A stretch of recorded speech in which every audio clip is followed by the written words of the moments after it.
Hello everyone, welcome to online classes. आज की जो हम लोगों की टॉपिक है वो है बहुत ही स्पेसिफिक और बहुत ही इम्पोर्टेंट टॉपिक है। एक बहुत ही इम्पोर्टेंट पर्सनालिटी के बारे में हम पढ़ेंगे जो कि पूरे विश्व में इनका नाम है, वर्ल्ड में इनको जाना जाता है, नेपोलियन बोनापार्ट। नेपोलियन बोनापार्ट के बारे में समझेंगे। इस जो आपके कंक्लूजन है, आपके चैप्टर का कंक्लूजन वाला पार्ट है, उसके बाद उसमें इनको थोड़ा बहुत इनके बारे में दिया हुआ है। तो हम लोग उनके बारे में थोड़ा सा ओवरव्यू समझेंगे। समझेंगे कि इन्होंने कैस क्या क्या प्रिंसिपल्स लाए जिनके कारण इन्हें मॉडर्नाइजर ऑफ यूरोप कहा गया। तो इनके बारे में कुछ समझेंगे थोड़ा बहुत, क्योंकि इनके बारे में बहुत बड़े लेवल पर आपको क्लास 10th में पढ़नी है और ज़्यादा। तो इनके बारे में आज स्टार्ट करेंगे, लेकिन उनसे पहले मैं एक बात आपको बताना चाहता हूँ। हम लोगों ने फ्रेंच रेवोल्यूशन का मेजर पार्ट जो कि ख़त्म कर चुका है, पूरा पढ़ लिया है फ्रेंच रेवोल्यूशन का।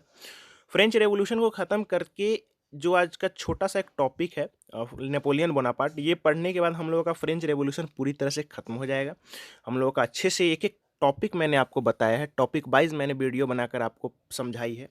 तो आई होप आप लोगों को इसमें कोई डाउट्स नहीं होंगे। अगर कोई डाउट्स भी हो तो आप मुझे डायरेक्ट फ्रीक्वेंटली मुझसे पूछें, you can ask me any time. ठीक है, स्टार्ट करें उससे पहले मैं प्रीवियस क्लासेज में हम लोगों ने क्या पढ़ा था। प्रीवियस क्लासेज में हम लोगों ने पढ़ा था कि जो रेवोल्यूशन हुई थी, फ्रेंच रेवोल्यूशन, तो उससे फ्रेंच के लोगों के, फ्रांस के लोगों के एवरीडे लाइफ पर क्या चेंजेज आए थे, क्या चेंजेज आए थे, वो कैसे उसको टैकल किए, उन सारी बातों के बारे में हमने पढ़ा था प्रीवियस क्लासेज में।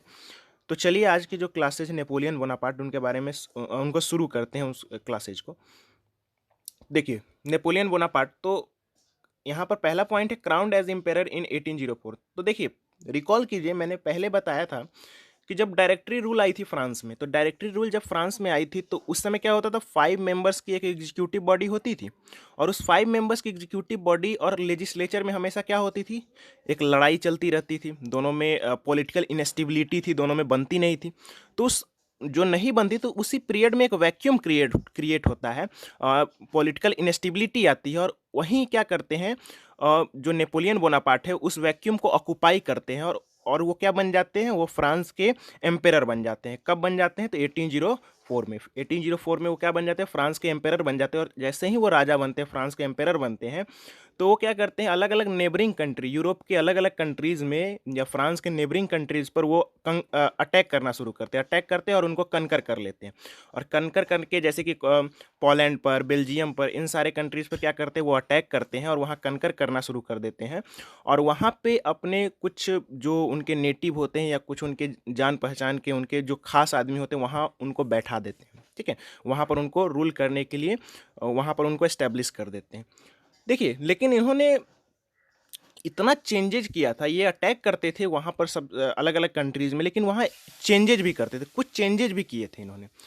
क्या क्या चेंजेज किए थे, कुछ ऐसे चेंजेज किए थे, कुछ ऐसे लॉज लाए थे जिनके कारण इनको क्या कहा गया है, considered as the moderniser of Europe. इनको मॉडर्नाइजर ऑफ यूरोप के नाम से जाने लगा। इन्होंने, इनको बोला गया कि ये यूरोप को क्या किया है, मॉडर्नाइज किया है, चेंज किया है। इन्होंने कुछ नई लॉज लाई है, कुछ यूरोप को नई दिशा में चेंज करके, मतलब एक अलग डायरेक्शन में चेंज किया, तो इसीलिए इनको क्या कहा गया है, मॉडर्नाइजर ऑफ यूरोप। तो कौन से ऐसे लॉज लाए हैं जिनके कारण इनको मॉडर्नाइजर ऑफ यूरोप कहा गया, तो देखिए, सबसे पहला, प्रोटेक्शन ऑफ प्राइवेट प्रॉपर्टी।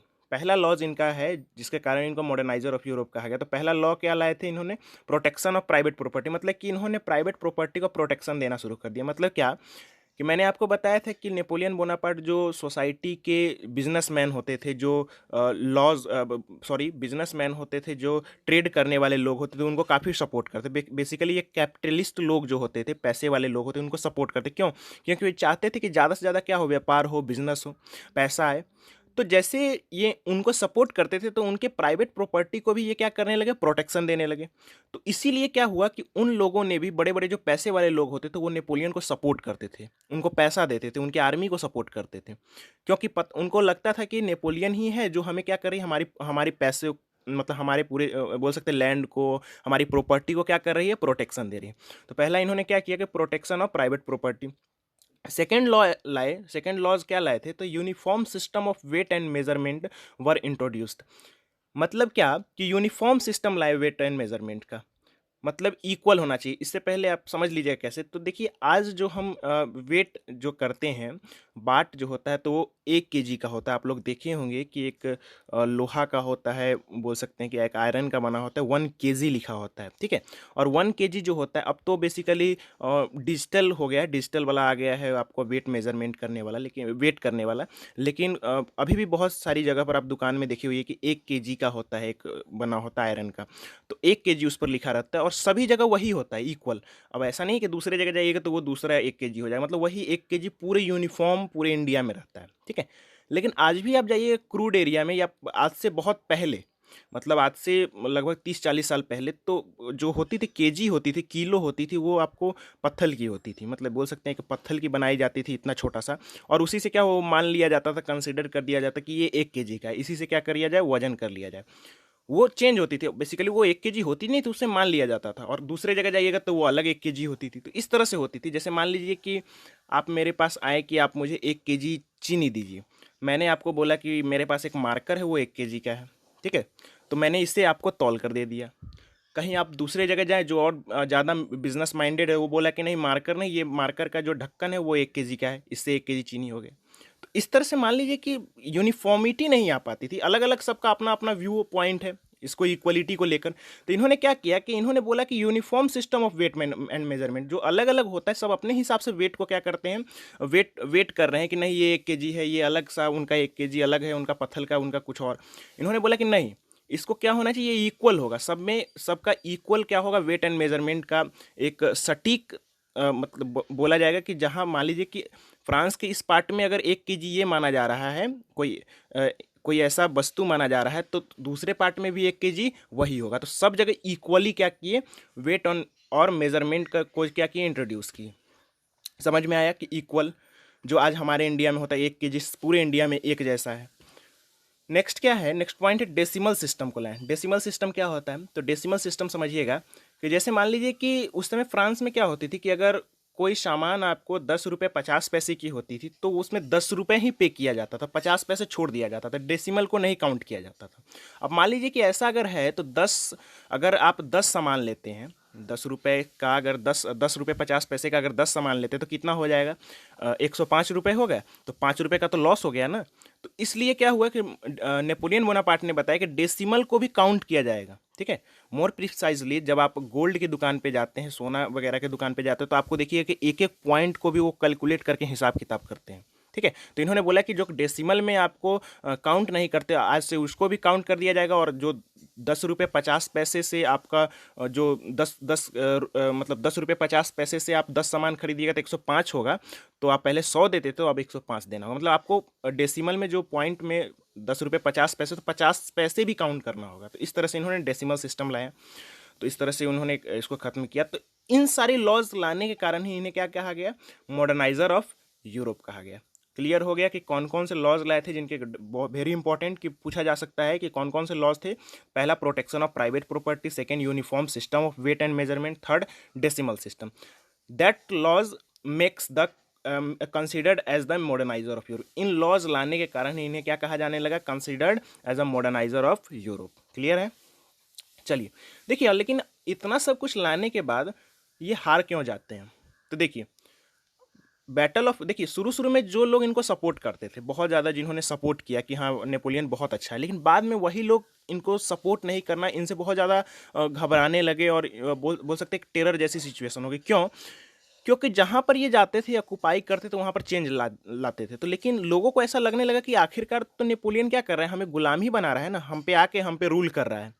हमें आ रहा है, भले ही हमें चेंज हमारे यहाँ ला रहा है, बट हमें क्या कर रहा है, हमें अपने अंडर में रख रहा है, हमें क्या कर रहा है, हमें गुलाम बना दे रहा है। तो इसलिए लोग क्या हो लेंगे, जो लोग शुरू में इनको सपोर्ट कर रहे थे वही बाद में इनको क्या करने लगे, अपोज करने लगे। और उसी समय क्या होता है, बैटल ऑफ वाटरलू होता है, जो आप क्लास 10th में इसके बारे में और अच्छे से पढ़ेंगे। तो इसलिए आपको जितना भी मैं बताता हूँ इसको अच्छे से याद रखिएगा, तो क्लास 10th में और अच्छे से आपको समझ में आएगा। तो जो बैटल ऑफ वाटरलू होता है 1804 में, सॉरी 1804 बोले 1815 में, तो वो उस वॉर में क्या होते हैं, उस लड़ाई में ये हार जाते हैं। इट मीन्स कि 1804 में ये बैठते हैं और 1815 में ये हार जाते हैं। तो कितने साल, लगभग 11 साल ये क्या करते हैं, रूल करते हैं। तो 1815 में ये हार जाते हैं। लेकिन इनके हारने के बाद भी जो इनकी आइडियाज़ होते हैं, आइडियाज़ जो ये लाए रहते हैं, कुछ चेंजेज लाए रहते हैं, उन आइडियाज़ ने एक deep imprints on society, that ideas create the deep imprints on society. मतलब उनके जो आइडिया थे वो सोसाइटी में एक ऐसा इम्प्रिंट्स, एक ऐसा बोल सकते हैं कि छाप छोड़ के जाता है जो आगे भी भुलाया नहीं जा सकता। मतलब सारा कुछ इनको हारने के बाद भी जो नेक्स्ट मतलब रूलर आते हैं वो भी बोलते हैं कि नहीं, नेपोलियन जो द्वारा जो चेंजेस लाई गई वो इतनी अच्छी है कि उसे एक्सेप्ट किया जाएगा और हमेशा ये सोसाइटी के लिए क्या रहेगा, इनकी आइडियाज़ ऑफ जो आइडिया दिए हैं मॉडर्नाइजर ऑफ यूरोप, जिस लिए इनको कहा गया है, वो हमेशा क्या रहेंगे, सोसाइटी में जीवित रहेंगे, और सभी ने उसको एक्सेप्ट किया। देखिए, अब ये आपका नेपोलियन का खत्म हो चुका है, लेकिन इसमें 2 पॉइंट और दिया हुआ है जो मैं आपको बताना चाहता हूँ कि देखिए, पूरे फ्रेंच रेवोल्यूशन आपने पढ़ लिया, आपको उससे क्या आइडिया मिला?